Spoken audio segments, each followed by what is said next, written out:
बिस्मिल्लाहिर्रहमानिर्रहीम। ज़कात इस्लामी इबादत में से एक अहम तरीन इबादत है ज़कात, और अल्हम्दुलिल्लाह हर साल हज़ारों नहीं बल्कि लाखों मुसलमान ज़कात अदा करते हैं। ज़कात के मसाइल जब सुने सुनाए जाते हैं तो कन्फ्यूज़न महसूस होती है। अक्सर लोग कन्फ्यूज़न का शिकार हो जाते हैं क्योंकि ज़कात अक्सर टेक्निकल या थियोरेटिकल बेसिस पर समझाई जाती है। प्रैक्टिकल बेसिस पर ज़कात के बारे में कोई डिस्कशन हमारे यहाँ नहीं होती, तो हमने सोचा कि क्यों ना डिटेल प्रेजेंटेशन इस हवाले से प्रिपेयर करें। तो हमने अल्हम्दुलिल्लाह एक डिटेल प्रेजेंटेशन प्रैक्टिकल ज़कात कैलकुलेशन करने के बारे में प्रिपेयर की थी। बाद में ख्याल आया कि लोगों के लिए ये प्रेजेंटेशन भी मुश्किल हो सकती है, तो क्यों ना इसको हम एक ऐप की सूरत में डेवलप कर दें। तो अल्हम्दुलिल्लाह पिछले 2 हफ्तों की कड़ी मेहनत के बाद हमने एक ऐप डेवलप कर लिया है, जिसको यूज करके आप इजीली अपने ज़कात को कैलकुलेट कर सकते हैं। तो आपने कुछ नहीं करना है, सिंपली उस ऐप को डाउनलोड करना है। लिंक डिस्क्रिप्शन में मिल जाएगा। उस ऐप को डाउनलोड करते हैं, फिर हम उसको किस तरह यूज करेंगे ये समझने की कोशिश करते हैं। तो चलिए, आपके पास लिंक पहुंच चुकी होगी, पहले आप उस लिंक को क्लिक करके इस ऐप को पहले डाउनलोड कर लें। मेरे पास लिंक मौजूद है, व्हाट्सएप पर लिंक मुझे मिली है, तो मैं इस लिंक को यूज करके क्लिक करता हूं तो मेरे पास गूगल ड्राइव का एक पेज ओपन हो जाएगा। इस पेज में डाउनलोड एनीवे का एक ऑप्शन नजर आएगा। आपने सिंपली उसे क्लिक करना है तो डाउनलोड होना शुरू हो जाएगा। मेरे पास ऑलरेडी डाउनलोडेड है, इसलिए मेरे पास डाउनलोड अगेन दिखा रहा है। आपके पास डाउनलोड होना शुरू हो जाएगा। जब डाउनलोड हो जाए तो सिंपली आप अपने डाउनलोडेड के अंदर जाकर उस ऐप को इंस्टॉल कर लें। मेरे पास ऐप इंस्टॉल हो रही है। इंस्टॉल होने के बाद आपको यहाँ इंस्टॉल का ऑप्शन नजर आएगा। इंस्टॉल का ऑप्शन आप क्लिक करके इस ऐप इंस्टॉल कर लें। इस ऐप के बारे में मैं बताना चलो, इस ऐप के अंदर अल्हम्दुलिल्लाह हमने बड़ी डिटेल से ज़कात को एक्यूरेट कैलकुलेट करने की कोशिश करी है। पहले समझ लेते हैं कि ज़कात किसे कहते हैं। ज़कात नाम है, मेरे पास जो माल है वो माल अगर ज़रूरत से ज़्यादा है और वो ज़रूरत से ज़्यादा माल निसाब को रीच कर जाए और निसाब को रीच करने के बाद 1 साल उसके ऊपर गुजर जाए तो उसका 40% निकालना होता है। बस इसी को ज़कात कहते हैं। तो माल को डिफाइन करना होगा हमें, ज़रूरत को डिफाइन करना होगा हमें, निसाब को डिफाइन करना होगा हमें। ये 1 साल गुजर गया है या नहीं, इसको हमें मालूम करना होगा। फिर उसका 2.5% निकालना होगा। बस इसी को हम ज़कात कहते हैं। तो इस ऐप को हमने इसी तरह डिज़ाइन किया है कि सबसे पहले हम माल को डिफाइन करते हैं कि कौन कौन सी चीज़ें माल हैं। ये ऐप मैंने खोल लिया है। ऐप को खोलते ही आपके पास लैंग्वेजेस के 3 ऑप्शन नज़र आएंगे। आप तमिल यूज़ कर सकते हैं, अगर आप तमिल जानते हैं, या उर्दू आप यूज़ कर लें या इंग्लिश आप यूज़ कर लें। मैं इंग्लिश के ज़रिए से आपको समझाता हूँ। तो इंग्लिश का ऑप्शन मैं चूज़ करता हूँ तो आगे से मुझे सवाल आता है कि आज मार्केट में सिल्वर का रेट क्या चल रहा है। 1 ग्राम सिल्वर का रेट सेलिंग प्राइस क्या है, आप किसी भी सोनार से मालूम कर लें। वो आपको बता देगा कि आज की तारीख में जिस दिन आप कैलकुलेट करने बैठे हैं सिल्वर का रेट क्या चल रहा है। मैंने मालूम करा तो आज की तारीख 16 मार्च 2025 को चेन्नई के अंदर सिल्वर का रेट चल रहा है 100 रुपये। तो मैं एंटर कर रहा हूँ 100 और यहाँ कंटिन्यू मैंने दबा दिया। तो आगे ज़कातुल एसेट्स के नाम से एक लंबा पेज ओपन हो जाएगा। इसी पेज के अंदर मेरे पास क्या क्या माल है उस सब को मैं यहाँ एंटर करूँगा 1 बाय 1। तो चलिए देखते हैं 1 बाय 1 मेरे पास क्या क्या माल मौजूद है। पहला ऑप्शन है ट्रेड गुड्स। ट्रेड गुड्स किसे कहते हैं, सिंपल आप उसको थोड़ा स्क्रॉल करें तो आपके सामने एक पॉपअप मैसेज आएगा, उसमें ट्रेड गुड्स का डेफिनेशन लिखा हुआ है। ट्रेड गुड्स किसे कहते हैं मैं आपको समझाता हूँ कि जिस भी चीज़ को मैंने सेलिंग के लिए परचेस किया है और अब तक मेरा इंटेंशन यही है कि मैं इसको सेल कर दूंगा आगे जाकर, तो ये ट्रेड गुड्स है। चाहे मेरा प्रोफेशन ट्रेडिंग का है या मेरा प्रोफेशन ट्रेडिंग का नहीं है, लेकिन मैंने किसी भी चीज़ को खरीदते वक्त मेरा इंटेंशन ये था कि मैं इसको आगे बेच दूंगा, तो वो ट्रेड गुड्स है। तो अगर मेरे पास ऐसी कोई चीज़ है जिसको मैं खरीदते वक्त ही सेलिंग के ट्रेडिंग के पर्पज से नीयत से खरीदा था और अब तक वो इंटेंशन मेरा बाकी है, मेरा इंटेंशन बदल गया हो तो फिर वो ट्रेड गुड्स नहीं। अगर मेरा इंटेंशन नहीं बदला है तो वो ट्रेड गुड्स है। तो मेरे पास जितनी भी चीज़ें वैसे ही, अगर मैं प्रोफेशन मेरा दूसरा है, ट्रेडिंग में पार्ट टाइम में करता हूँ या मेरा फुल टाइम प्रोफेशन ही ट्रेडिंग का है, हर सूरत में जितनी भी चीज़ें मेरे पास ट्रेडिंग की नीयत से मैंने खरीदी थी और अब तक ट्रेडिंग की नीयत बाकी है, तो उसकी जो वैल्यू बनेगी सेलिंग प्राइस, यानी आज की तारीख में उसकी जो सेलिंग प्राइस बनेगी उसको मैं यहाँ सिंपली एंटर करूँगा। फॉर एग्जाम्पल मेरे पास एक प्लॉट था, उसको मैं है, मैंने ख़रीदा ही सेल करने के लिए है, तो आज की तारीख में जिस दिन आप ज़कात कैलकुलेट कर रहे हैं, उसकी सेलिंग प्राइस क्या है उसको आप एंटर कर दें। मैं यहाँ मोबाइल एंटर करता हूँ, मेरे पास मोबाइल है, मैंने मोबाइल ख़रीदा है, सेलिंग करने के लिए ही ख़रीदा है और अब तक मैं सोच रहा हूँ कि इसको अच्छा मोल आएगा तो सेल कर दूँगा। तो आज की तारीख में उसकी जो रेट बन रही है मैं उसको यहाँ एंटर करूँगा। फॉर एग्ज़ाम्पल मैं 10,000 यहाँ एंटर करता हूँ। इसके बाद दूसरा ऑप्शन आपके सामने है वर्कशॉप मटेरियल। वर्कशॉप मटेरियल ये वर्कशॉप जिन लोगों के पास है उन लोगों के लिए है, अगर आपके पास वर्कशॉप नहीं है तो आप स्किप करके आगे चले जाएं। वर्कशॉप मटेरियल का मतलब यहाँ हमने डेफिनेशन यहाँ दे दिया है कि जो भी स्पेयर पार्ट्स आप अपने वर्कशॉप में रखे हुए हैं कस्टमर को सेल करने के लिए, जैसे मैकेनिक की दुकान में इंजन ऑयल होता है या ब्रेक के वायर होते हैं या क्लचर्स होते हैं या आपके पास टायर होता है जो आप रखते हैं सेल करने के लिए, तो ऐसे जितनी भी चीज़ें हैं आप कैलकुलेट करें वन बाई वन और उनका टोटल अमाउंट जो बनेगा उसको आप यहाँ सेकंड दर्जे में एंटर कर दें। तीसरी चीज़ है रॉ मटेरियल। रॉ मटेरियल ये उन लोगों के लिए है जिनके पास मैन्युफैक्चरिंग यूनिट है। जिनके पास मैन्युफैक्चरिंग यूनिट नहीं है वो सिंपली इस ऑप्शन को स्किप कर सकते हैं। अगर आपके पास मैन्युफैक्चरिंग यूनिट है तो जितना भी रॉ मटेरियल आपके गोडाउन में पड़ा हुआ है उसकी जो सेलिंग प्राइस है उसको आप यहाँ एंटर करेंगे। फॉर एग्जांपल आप टी शर्ट मैन्युफैक्चर करके सेल करते हैं, तो आप जो फैब्रिक और कपड़ा लेंगे टी शर्ट मैन्युफैक्चर करने के लिए तो वो रॉ मटेरियल है, तो उसकी जो सेलिंग प्राइस है आज की डेट में अगर आप उसको टी शर्ट बनाए बगैर बेच देंगे तो किस रेट में वो जाएगा उसके कीमत को आप यहाँ एंटर कर देंगे। उसके बाद ऑप्शन है वर्किंग प्रोसेस। वर्किंग प्रोसेस ये भी मैन्युफैक्चरिंग यूनिट के मालों के लिए है। मिसाल के तौर पर टी शर्ट के एग्जांपल हम लेते हैं, टी शर्ट मैन्युफैक्चरिंग आज हो रही है तो जितने टी शर्ट आज मशीन में चढ़े हुए हैं उनकी जो वैल्यू बनती है सेलिंग प्राइस उसको आप यहाँ एंटर करें। फिनिश गुड्स से मुराद वो टी शर्ट्स हैं, आपके पास मैन्युफैक्चरिंग यूनिट है तो वो चीज़ें हैं जो आप बिल्कुल तैयार हो चुकी हैं, मार्केट में जाने के लिए रेडी हैं, रेडी टू सेल हैं, तो ऐसे चीज़ों की जो सेलिंग प्राइस है उसको आप यहाँ एंटर करेंगे। इसके बाद है पैकिंग मटेरियल।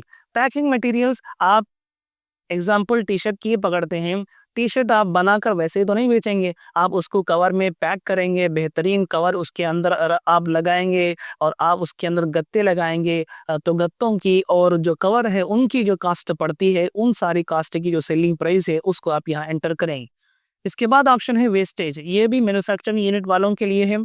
वेस्टेज से मतलब है कि आप कपड़ा काटते वक्त जो भी वेस्टेज हो जाएगा या आप दूसरी कोई चीज़ मैन्युफैक्चर कर रहे हैं तो जो भी वेस्टेज होता है आप उसे लाटों में बेचते हैं, वो बेकार नहीं जाता, वो वेस्टेज भी लाटों के ज़रिए से लाटों के हिसाब से बेचा जाता है, तो उनकी जो सेलिंग प्राइस है उसको आप यहाँ एंटर करें।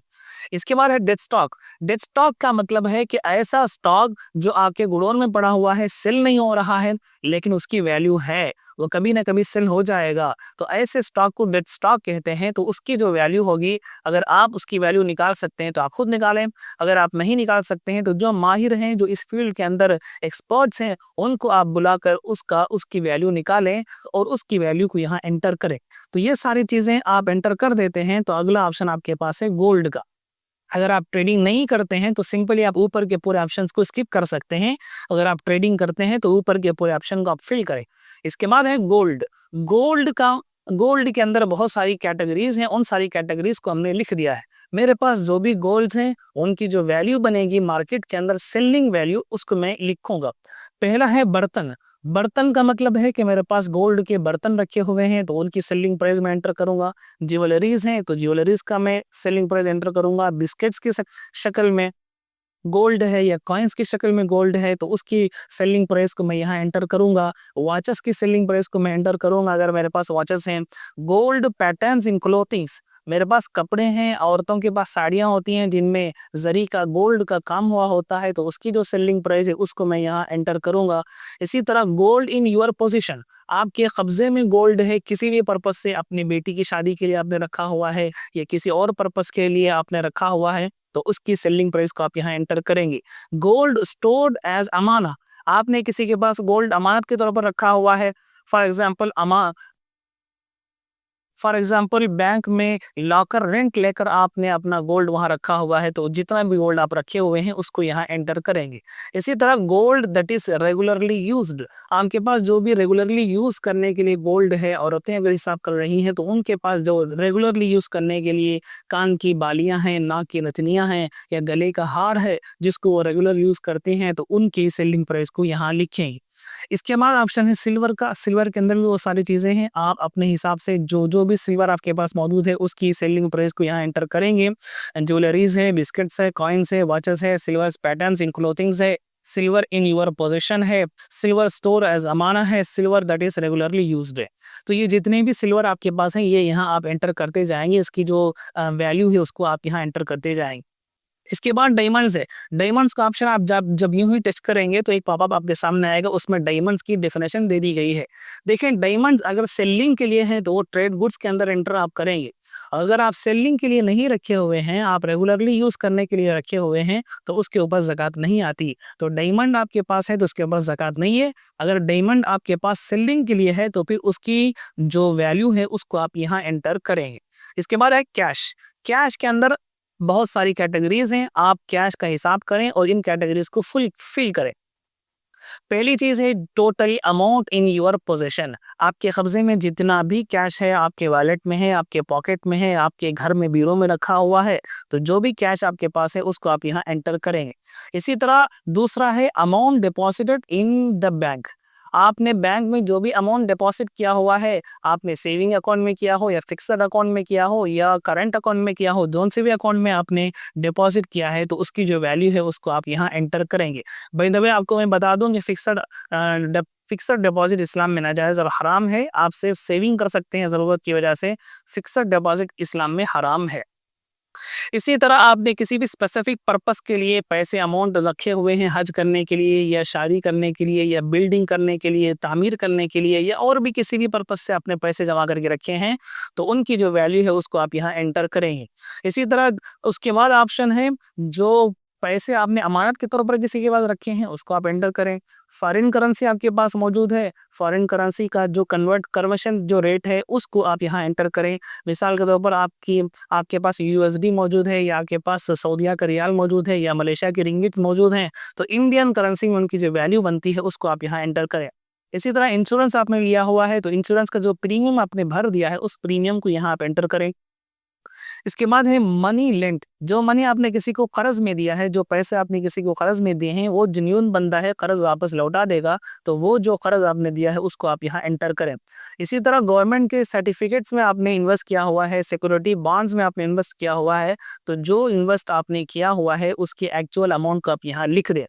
इसी तरह कोई भी और सोर्स से आपके पास पैसे आए हुए हैं, किसी ने आपको हदिया किया है, किसी ने आपको गिफ्ट किया है, या जिस दिन आप कैलकुलेट करने बैठे हुए हैं उस दिन वरासत में आपको पैसे मिले हुए हैं, तो जो भी फॉर्म में आपको पैसे मिले तो उसको आप यहाँ एंटर कर दें।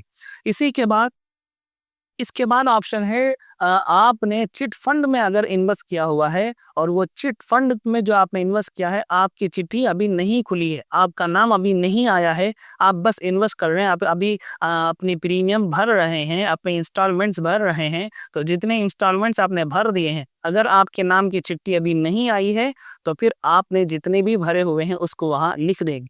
इसी तरह पीएफ में अगर आप खुद से इन्वेस्ट किए हुए हैं, किसी भी पीएफ स्कीम में आप अपने तरफ से इंटेंशियली इन्वेस्ट किए हुए हैं, तो जितने प्रीमियम आप भर दिए हैं उनको आप यहाँ एंटर करें।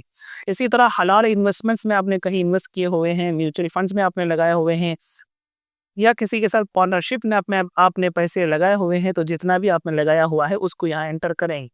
इसी तरह रिफंड जो आपको मिलने वाला है, किसी भी हिसाब से रिफंड आपको मिलने वाला हो, तो जितना भी रिफंड आपको मिलने वाला है उसको आप यहाँ एंटर करें। इसके बाद ऑप्शन है शेयर्स। शेयर्स के बारे में आप नोट कर लें, शेयर्स अगर ट्रेडिंग के लिए आपने रखे हुए हैं तो उस पर ज़कात आती है। सिंपली आप ट्रेडिंग के लिए जो शेयर्स रखे हुए हैं उनकी जो सेलिंग प्राइस है, यानी आज की डेट में अगर आप उस शेयर को सेल कर देंगे तो उसकी क्या वैल्यू आएगी उसको आप यहाँ एंटर कर दें। और अगर आप नफ़ा कमाने के लिए डिविडेंड के लिए रखे हुए हैं, तो डिविडेंड के लिए रखे हुए होने की सूरत में मसला ये है कि अगर आपने जिस कंपनी का शेयर लिया हुआ है वो कंपनी मैन्युफैक्चर करने वाली हो, प्रोडक्ट मैन्युफैक्चरर हो, तो फिर उस शेयर का सेलिंग प्राइस आपने यहाँ लिख देना है।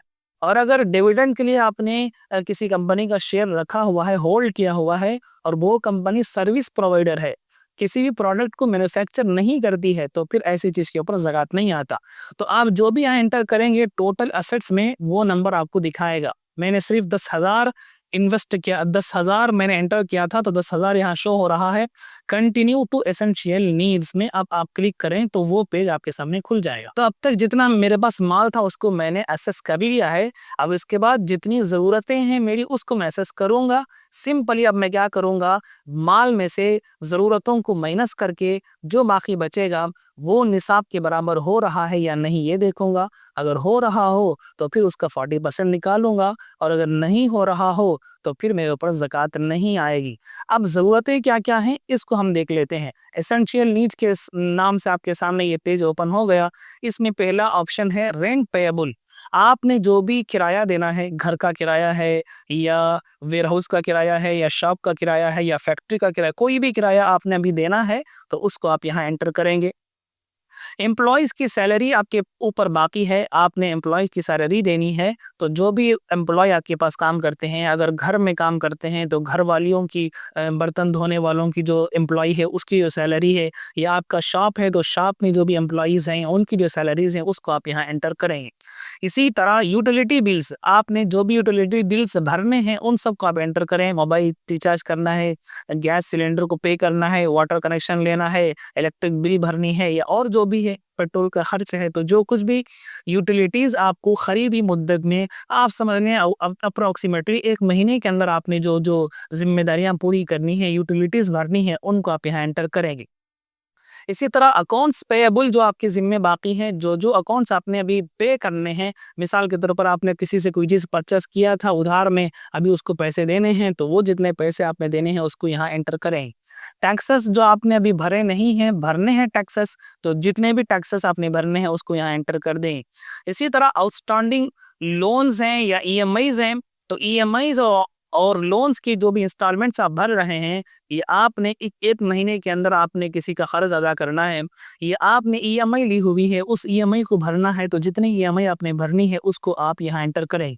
अगर ईएमआई 1 साल से बड़ी हुई है, 2 साल की, 3 साल की, 5 साल तक की इंस्टॉलमेंट्स आपने ईएमआई की देनी है, तो फिर 1 साल के अंदर जितनी इंस्टॉलमेंट्स आती है उनको यहाँ एंटर करेंगे। पूरे 20 साल की, मिसाल के तौर पर होम लोन लिया हुआ है 20 साल के लिए, तो 20 साल की इंस्टॉलमेंट्स को यहाँ एंटर नहीं करना है। 20 साल की नहीं, 1 साल की जो इंस्टॉलमेंट्स है उसको आप यहाँ एंटर करें। इसी तरह चिट फंड आपने क्लेम कर लिया है। अगर आप चिट फंड में इन्वेस्ट किए हुए हैं और चिट फंड में आपका नाम आ गया, आप पैसे ले लिए हैं, आप अभी इंस्टॉलमेंट बाकी भर रहे हैं, तो जितने इंस्टॉलमेंट्स आपने बाकी भरने हैं उन तमाम इंस्टॉलमेंट्स को यहाँ लिख देने हैं।